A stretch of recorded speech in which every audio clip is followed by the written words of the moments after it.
Beltarodi police ठाण्याच्या हद्दीत 2023 मध्ये दाखल झालेल्या एका दरोड्याच्या गुन्ह्यातील मुख्य आरोपी प्रतीक उर्फ सोनू रामनरेश पटेल याला पोलिसांनी 2 वर्षांनंतर अखेर ताब्यात घेतलंय। दरोड्याच्या या गंभीर गुन्ह्यात न्यायालयाने आरोपी सोनू पटेल याला 2024 मध्ये जामीन मंजूर केला होता। मात्र जामिनावर बाहेर आल्यानंतर तो न्यायालयाच्या सुनावणीला हजर न राहता फरार झाला होता। सन 2024 पासून आजतागायत तो पोलिसांना आणि न्यायालयाला सतत चकवा देत होता। बेलतरोडी पोलीस त्याचा सातत्याने शोध घेत होते। अखेर गोपनीय माहितीच्या आधारे पोलिसांनी सापळा रचून या फरार आरोपीचा शोध लावला आणि त्याला बेड्या ठोकल्या। न्यायालयाच्या आदेशाचा अवमान करून पळ काढणाऱ्या या गुन्हेगाराला अटक केल्यामुळे बेलतरोडी पोलिसांचं मोठं कौतुक होतंय।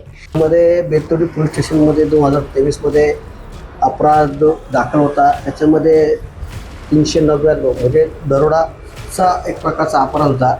या गुन्ह्यामध्ये आरोपी जो आहे पटेल उर्फ प्रतीक उर्फ सोनू रामनरेश पटेल म्हणून आहे। वय वर्ष 25, राहणार संबितनगर झोपडपट्टी। हा आरोपी जेव्हा दोषारोपपत्र सादर केलं त्यावेळेस हा आरोपी त्यावेळेस ॲब्स्कॉन्डिंग होता। त्यानंतर त्याला पोलिसांनी ताब्यात घेऊन मान्य न्यायालयापुढे उभं केल्यानंतर न्यायालयाने त्याला 23/10/2024 रोजी जामीन दिला होता। 2024 पासून आजपर्यंत नमूद जो आरोपी आहे तो मान्य न्यायालयापुढं हजर झाला नाही। हजर न झाल्यामुळं त्याच्याबद्दल अजामीनपात्र वॉरंट काढण्यात आलं होतं।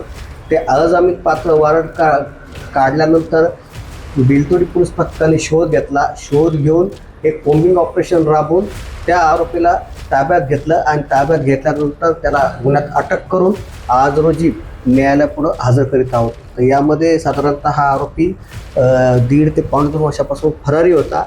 तर अशा प्रकारे पोलिसांनी त्याच्यामध्ये त्याला शोधून कामगिरी केलेली आहे।